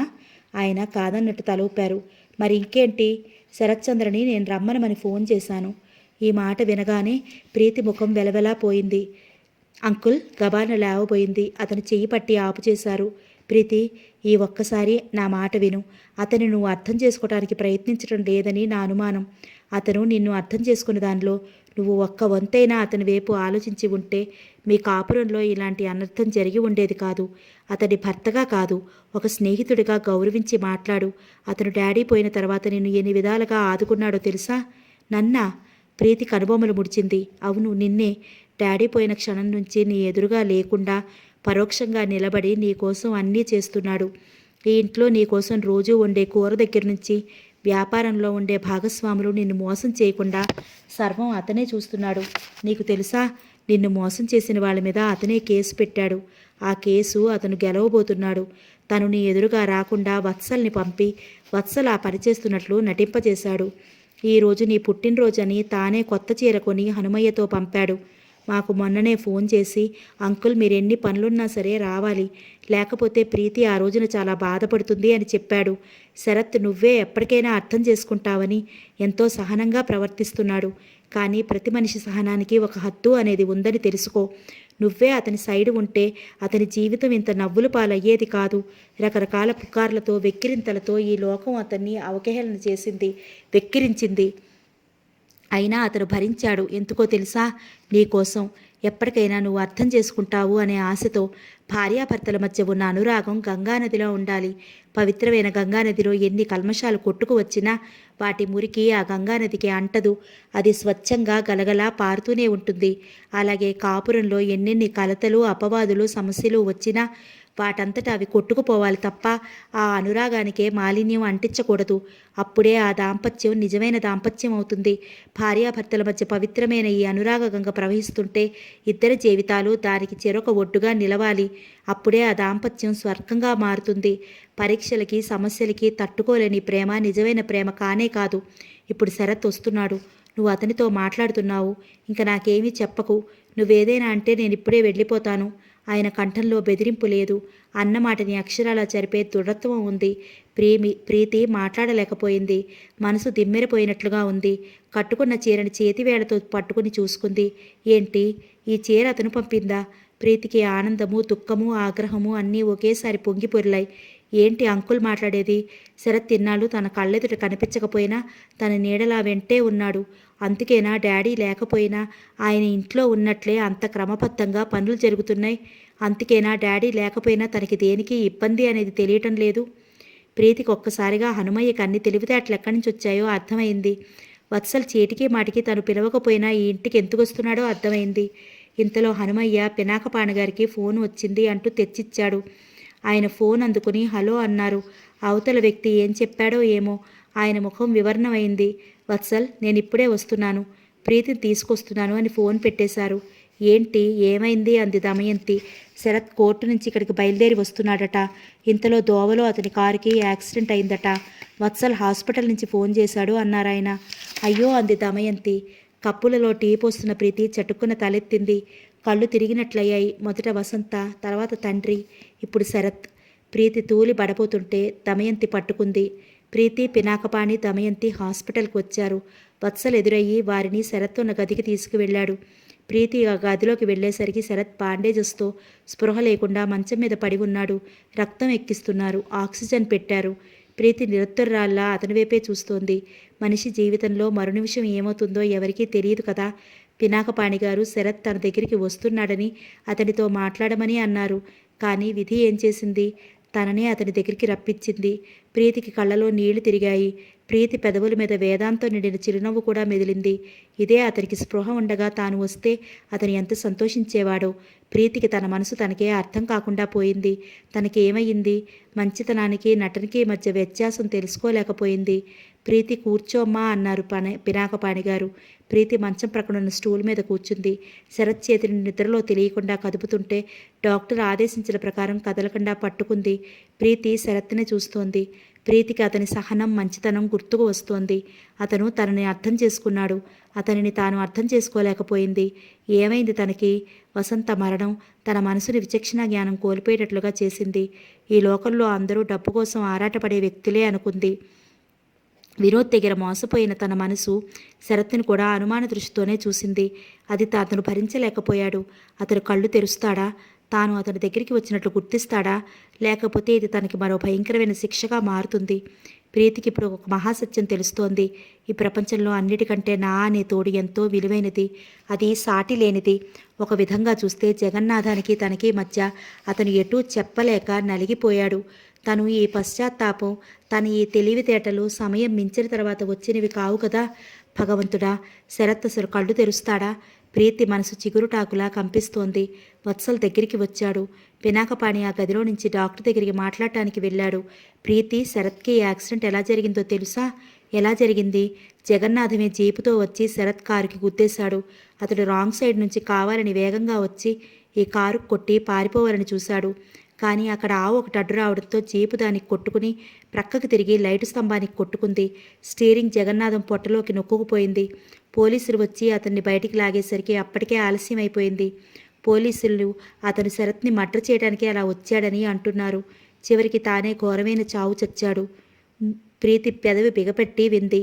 వాళ్ళిద్దరూ తండ్రి కొడుకులు. ఇది ఏనాటి వైరమో. కన్న కొడుకునే చంపాలనుకునే కసాయి తండ్రి జగన్నాథం. వత్సల్ అంటున్నాడు, నాకు అనుమానం అతనిని మీ డాడీ భాగస్వాములే ప్రోత్సహించి ఉంటారు. వారికి శరత్ ఇప్పుడు చాలా అడ్డుగా ఉన్నాడు కదా. ఎందుకని? వాళ్ళ మీద నీ డబ్బు మోసం చేసి కాజేశారని శరత్ తనే దావా వేశాడు. ఆ కేసు మీరే గెలిస్తే కొన్ని లక్షలు వాళ్ళు నీకు ఇవ్వాల్సి ఉంటుంది. ఈ శరత్ అనేవాడు లేకపోతే వాళ్ళకి ఈ బాధ ఏదీ ఉండదు. వాళ్ళు ఈ మధ్య జగన్నాథాన్ని బాగా దగ్గరికి తీశారు. వాళ్ళ వెంట అతను తిరగటం, క్లబ్బులకి వెళ్ళటం నేను స్వయంగా చూశాను. పినాకపాణి గారు కూడా ఈ మాటే అంటున్నారు. శరత్ని చంపటానికి సిద్ధమైన వాళ్ళని ఈయన వదలను అంటున్నారు. డాక్టర్ గదిలోకి వచ్చారు. శరత్ని పరీక్ష చేశాడు. అక్కడున్న వత్సల్ని చూస్తూ, ఈ రాత్రంతా ఎవరైనా అతని దగ్గర మేలుకొని ఉండాలి. ఆ చెయ్యి కదల్ని ఇవ్వద్దు. మీ వాళ్ళు ఎవరైనా ఉన్నారా? నేను నర్సుని ఏర్పాటు చేయనా అని అడిగాడు. నర్సుని ఏర్పాటు చేస్తే బాగుంటుందేమో అన్నాడు వత్సల్. వద్దు వద్దు, నేనుంటాను అంది ప్రీతి. డాక్టర్ శరత్ గురించి తెలుసుకోవాల్సిన జాగ్రత్తలు చెప్పి వెళ్ళిపోయాడు. పినాకపాణి వచ్చారు. నేను పోలీస్ స్టేషన్కి వెళ్ళొచ్చాను. కావలసిన కాగితాల మీద సంతకం చేసి వచ్చాను. కాస్త ఆగి అన్నారాయన. ఆ జగన్నాథం పోయాడు. నీకు తెలుసా ప్రీతి? ఆయన ఏదో చెప్పబోయారు. తెలుసు అంకుల్, వత్సల్ అంతా చెప్పాడు అంది. పినాకపాణి గారు శరత్తుని చూస్తూ అన్నారు. ఆ దౌర్భాగ్యుడి కడుపున ఈ అనర్ఘరత్నం పుట్టడం ఎంత చిత్రం కదూ. ఒక్కొక్కసారి ఈ ఇద్దరు తండ్రి కొడుకుల్ని చూస్తే నాకే ఆశ్చర్యం వేస్తూ ఉంటుంది. ఒక్క చిన్న విషయంలో కూడా ఇరువురికి స్వభావంలో పోలిక లేనే లేదు. అందుకే అన్నారేమో, సంతానానికి జన్మం ఇవ్వటం వరకే తల్లిదండ్రులు చేయగలిగిన పని. ఆ పైన వారి వ్యక్తిత్వం, అదృష్టం వీరి చేతుల్లో ఉండవని అన్నారాయన. ఇకనైనా శరత్ నిశ్చింతగా ఉండొచ్చు. తండ్రి బాధ వదిలిపోయింది అంది దమయంతి. నేను శరత్ దగ్గర ఉంటానమ్మా, నువ్వు ఆంటీ ఇంటికెళ్ళండి అన్నారు పినాకపాణి గారు. వద్దంకుల్, నేను ఉంటాను దగ్గర అంది ప్రీతి. పినాకపాణి ప్రీతిని వెళ్ళిపోమని బలవంతం చేయలేదు. కొద్దిసేపు అయిన తర్వాత వాళ్ళు వెళ్ళిపోయారు. ప్రీతి గదిలో ఒంటరిగా మిగిలిపోయింది. స్పృహ లేకుండా ఉన్న శరత్తుని చూస్తుంటే ప్రీతి మనసులో దుఃఖపు చెరువులు పొంగినట్లయింది. తను అతనికి అర్థం చేసుకునేటప్పటికి కాలం తీరిపోయిందా? భగవాన్, నన్ను శిక్షించకు. ప్రీతికి పట్టలేని దుఃఖం వచ్చింది. మంచం మీద తల ఆనించి ఒక్కసారిగా కరువు తీరా ఏడ్చేసింది. వారం రోజుల తర్వాత శరత్చంద్ర తన ఇంట్లో మంచం మీద కూర్చుని ఉన్నాడు. ప్రీతి మంచం మీద కూర్చుని అతని తలని గుండెలు కానించుకుని హార్లిక్స్ తాగిస్తోంది. శరత్చంద్ర ఆ రోజు ఉదయమే హాస్పిటల్ నుంచి డిశ్చార్జ్ అయ్యాడు. ప్రీతి అతని సరాసరి అతని ఇంటికి తీసుకొచ్చేసింది. అతన్ని డిశ్చార్జ్ చేసినప్పుడు కారులో కూర్చుని వస్తుంటే ఎక్కడికి వెళ్తున్నాము, ఏ ఇంటికి అని అడగలేదు. ప్రీతి అతని భుజాల చుట్టూ చెయ్యి వేసి పొదివి పట్టుకుంది. అతని కళ్ళు మూసుకుని నీరసంగా ఉన్నాడు. కారు సరాసరి అతని ఇంటికే వచ్చి ఆగింది. హనుమయ్య అక్కడ ఇల్లంతా సర్ది వీరి కోసం వేచి చూస్తున్నాడు. ఆ ఇంట్లోకి వస్తుంటే అతని మనసులో ఉన్న ఏ కొద్ది అనుమానమో అది కూడా పటాపంచలయ్యింది. ఆ రోజు అతనికి మొదటిసారిగా స్పృహ వచ్చి కళ్ళు తెరవగానే ఎదురుగా పినాకపాణి గారు కనిపించారు. ఆయన పలకరించి ప్రక్కనున్న ప్రీతిని చూపిస్తూ ఎవరొచ్చారో చూడు అన్నారు. అతని కళ్ళు ప్రీతి వైపు తిరిగాయి. కళ్ళ నీళ్లు బిగపెట్టుకుంటూ ప్రీతి వచ్చింది. అతని చేతిని అందుకుంది. తన రెండు చేతుల మధ్య గట్టిగా బంధించినట్లుగా పట్టుకుంది. ప్రీతి. ఎండిపోయిన అతని పెదవులు అస్పష్టంగా పలికాయి. అతను ప్రీతినే చూస్తున్నాడు. కాసేపటికి అతనికి నిద్ర పట్టేసింది. ప్రీతి ఆ తర్వాత ఒక్క క్షణం కూడా అతని ప్రక్క నుండి కదలలేదు. ప్రీతికి నిద్రమాత్రలతో గాఢ నిద్రలో ఉన్న అతన్ని చూస్తుంటే అతను పరిచయం అయినప్పటి నుంచి జరిగిన సంఘటనలన్నీ కళ్ళ ముందు కదిలేవి. ఆ జ్ఞాపకాలు పదే పదే గుర్తు చేసుకునేవి. అదే లోకంగా గడిపేది. వారం రోజులు ఎలా గడిచిపోయాయో ప్రీతికి తెలియలేదు. అతను బాగా కోలుకుంటుంటే లేచి కూర్చుంటుంటే ప్రీతికి చెప్పలేనంత ఆనందంగా ఉండేది. వత్సల్, అతను ఈ గండ నుంచి బయటపడటం నిజంగా మీ ఇద్దరిది చాలా అదృష్టం అని అంటుంటే ప్రీతి కళ్ళనీళ్లు ఆపుకోలేక చప్పున పని ఉన్నట్లు అక్కడి నుంచి వెళ్ళిపోయేది. అవతలికి వెళ్ళి కొంగుతో కళ్ళనీళ్లు తుడుచుకుంటూ, అదృష్టం మా ఇద్దరిది కాదు, నా ఒక్కదానిదే. భగవంతుడా, ఈ యాక్సిడెంట్ మూలంగా శరత్కి ఏ ప్రాణహాని అయినా జరిగి ఉంటే. ఆ ఆలోచన భరించలేనట్లు శరీరం జలధరించింది. యాక్సిడెంట్లో శరత్ని చంపాలని అనుకుని జగన్నాథం చచ్చిపోవలసిన శరత్ బ్రతకటం కేవలం తన అదృష్టమే. విధి వక్రంగా ఉంది. మరో రకంగా జరిగితే విధి వక్రంగా ఉండి మరో రకంగా జరిగితే ప్రీతి మనసు వణికిపోయేది. ప్రీతికి ఇప్పుడు ఇలా శరత్కి హార్లిక్స్ తాగిస్తుంటే తాను పడిన ఆవేదన అంతా మళ్ళీ మళ్ళీ గుర్తుకొస్తోంది. శరీరం జలధరించినట్లయింది. ఏమైంది అన్నాడు శరత్ అది గమనించి. ఏం లేదు అంది. ఇది నిజమేగా, కల కాదుగా? కాదు, కల కాదు అని 10 సార్లు తనకి తానే చెప్పుకోసాగింది. నువ్వు ఇలా చూస్తుంటే ఏమనిపిస్తుందో తెలుసా అన్నాడు శరత్. ఏమనిపిస్తోంది? ఎప్పుడు ఏదైనా సుస్థి చేసి ఇలా ఉంటే చప్పున చేతిలో అతని చేతులు మూసేసింది. ఇంతలో పినాకిపాణి గారు అక్కడికి వచ్చారు. శరత్, గుడ్ న్యూస్, నువ్వు ప్రీతి వైపు వేసిన కేసు కోర్టులో గెలిచావు అన్నారు. నిజంగానా? ఎంతో ఆనందంగా అన్నాడు. అవును, వాళ్ళ లెక్కలన్నీ ఫ్రాడ్ అని తేలాయి. ప్రీతికి డబ్బు రావటమే కాదు, వాళ్ళకి ఇన్కమ్ ట్యాక్స్ పెనాల్టీ కూడా బాగా పడింది. కోర్టులో వాళ్ళ ముఖాలు చూడాలి నువ్వు. బహుశా నువ్వే కనుక కోర్టులో వాళ్ళకి ఎదురైగా కనిపించి ఉంటే నీ కంఠం నులిమి ఉండేవారేమో అన్నారాయన నవ్వుతూ. అబద్ధం ఎప్పటికైనా బయటపడక మానదు అన్నాడతను. పినాకపాణి గారు ప్రీతిని చూస్తూ, ప్రీతి ఆలోచించుకో, ఒక్కసారిగా నీ డబ్బు వచ్చేస్తోంది, ఏం చేస్తావు? ప్రీతి తలదించుకుంది. ఆ ముఖంలో ఉత్సాహం కనిపించలేదు. అంకుల్, ఆ డబ్బు నాది కాదు, అది శరత్దే అవుతుంది. అదేంటి? అంటే అంకుల్, నా డబ్బు పోయింది, శరత్ దాన్ని గెలుచుకున్నాడు. అబ్బా, నాకే అంత డబ్బుంటేనా అన్నాడు శరత్ నవ్వుతూ. ఏం చేస్తారు అంది. అనాథ శరణాలయానికి రాసిచ్చేస్తాను అన్నాడతను. ప్రీతి అలాగా అన్నట్లు చూసింది. శరత్, నేను ఈరోజు సాయంత్రం ఇంటికి వెళ్ళిపోతాను. మీ ఆంటీ ఎక్కడా అన్నారాయన. బజార్ వెళ్ళింది అంకుల్ అంటుండగానే దమయంతి వచ్చింది. మీ ఆంటీని కాస్త ఖాళీగా ఉండనిచ్చామా? బజార్ అంతా కొనేస్తుంది అన్నారాయన నవ్వుతూ. మీరు ప్రొద్దుట ఫోన్లో మీ జూనియర్కి ఈరోజు సాయంత్రం వచ్చేస్తున్నానని చెప్పారు కదా, అందుకని అంది. శరత్, నీకు ఓపిక రాగానే నువ్వు ప్రీతి ఇద్దరు నా దగ్గరికి వచ్చి 4 రోజులు ఉండండి అన్నారు పినాకపాణి. ప్రీతిని అడగండి అన్నాడు శరత్. ఏమా ప్రీతి అన్నారాయన. శరత్, కోర్టులు కేసులు విడిచి ఉండగలను అంటే అలాగే వస్తాం అంకుల్ అంది ప్రీతి. ఇప్పుడు మీ ఇద్దరిని ఇలా చూస్తుంటే నాకు చాలా ఆనందంగా ఉందమ్మా. మీ నాన్న ఆత్మకి ఇప్పుడు శాంతి కలుగుతుంది అన్నారు పినాకపాణి. ప్రీతి ముఖంలో తండ్రి పేరు వినగానే విషాద ఛాయలు తొంగి చూశాయి. ఆ సాయంత్రం పినాకపాణి, దమయంతి వెళ్ళిపోయారు. రాత్రి అయింది. గదిలో మూలగా ఉన్న రేడియోగ్రామ్లో నుంచి సన్నగా ఆనందశంకర్ సితారు వినిపిస్తోంది. శరత్చంద్ర మంచం మీద కూర్చుని పుస్తకం చూస్తున్నాడు. ఇంతలో ప్రీతి అతని దగ్గరికి వచ్చింది. ఒక కాగితం తెచ్చి శరత్చంద్ర చేతిలో పెట్టింది. ఏంటిది అన్నాడతను. నాకు కోర్టులో వచ్చిన డబ్బు అనాథాశ్రమానికి రాసేశాను, ఆ కాగితాలు. శరత్ ఆ కాగితాలు తెరిచి ఆశాంతం చదివాడు. ఆ తర్వాత తలెత్తి చూశాడు. అతని కళ్ళు ప్రీతిని ప్రేమానురాగాలతో తదేకంగా చూశాయి. ఏ, నేను చేసిన పని బాలేదా అంది ప్రీతి. శరత్చంద్ర ప్రీతి చెయ్యి పట్టి గబాలను దగ్గరికి లాక్కున్నాడు. యథాలాకంగా నిలబడిన ప్రీతి మంచం మీద అతని దగ్గరగా వచ్చింది. చాలా మంచి పని చేశావు, చాలా మంచి పని, నాకెంతో నచ్చిన పని. అతని చేతుల మధ్య ప్రీతి బందీ అయింది. అతను ఆమె మెడలో ముఖం దాచుకుంటూ ఉద్విగ్నత తొడికిసలాడుతున్న కంఠంతో, ప్రీతి, డబ్బుని తృణప్రాయంగా ఎవరు చూస్తారో తెలుసా? దానికి బానిసగా చేసుకోగలిగిన వాళ్ళు. నువ్వు లేకపోయినా నేను బ్రతకగలను అనే ఆత్మవిశ్వాసం కలవాళ్ళు. ఆ మనోనిబ్బరం కలవాళ్ళకి డబ్బు మీద ఆశ ఉండదు. డబ్బుకి బానిసలు అయ్యి బ్రతికే వాళ్ళని అది కొరడా చులిపించి పెత్తనం చెలాయిస్తుంది. నేను సంపాదించగలిగిన దాంట్లోనే మనం సుఖంగా ఉందాం. నాది కాని డబ్బు, నేను ఇవ్వలేని డబ్బు నీ దగ్గర ఉండవద్దు. అతని కంఠం ఆవేశంతో పదును ఎక్కింది. అతను ఈ మాటల్ని ఎందుకంత ఆవేశంగా చెప్తున్నాడో ప్రీతికి బాగానే అర్థమైంది. ఈ డబ్బు తనని అతని నుంచి దూరం చెయ్యబోయింది. అందుకే అదంటే అతనికి అయిష్టం, భయం. ప్రీతి అతని గుండెల్లో తలదాచుకుంది. అంకుల్ ఏమన్నారో తెలుసా అంది. ఏమన్నారు?